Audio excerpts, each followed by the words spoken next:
Do'stlar, shu 5 ta notebook sotiladi. Birinchisidan boshlaymiz. Asus ZenBook 14 dyuym OLED display, 208K, 120 Hz ekran, klaviaturasi podsvetkali, juda ham chiroyli dizayndagi notebook. Ekrani OLED bo'ladi.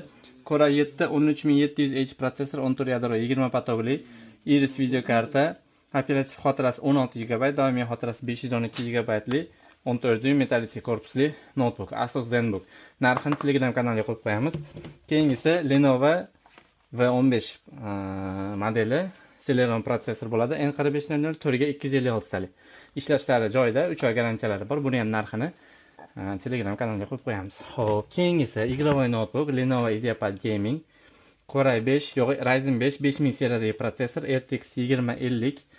Xo'p, 4 GB li video karta, 16 GB operativ xotira, 512 GB NVMe SSD xotiraga ega bo'lgan normal holatdagi notebook. Buni ham narxini Telegram kanaliga qo'yamiz.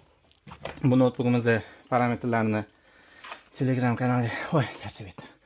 Telegram kanaliga qo'yib qo'yamiz. 16 yillik video karta, i5 11 protsessor, klaviaturasi yonadi, operativkasi bilan xotirasini yozamiz. Narxini ham yoqqa yozib qo'yamiz. Где-то $420 atrofida chiqadi.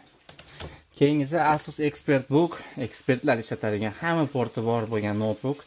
Normal holatda Core i5 12-avlod protsessor, отпечаткали, klaviaturasi podsvetkali, 16 GB emas, bu yerda 8 GB operativ xotira, 512 GB NVMe SSD xotira. Buni ham narxini Telegram kanaliga qo'yib qo'yamiz. Obuna bo'lib qo'yishni unutmanglar. Notebook dunyosida shu va shunga o'xshash notebooklar hali juda ko'p. Hammasini Telegram kanalimizga har kuni joylab boramiz. Kelib obuna bo'lib qo'ysanglar, yangiliklardan quruq qolmaysizlar.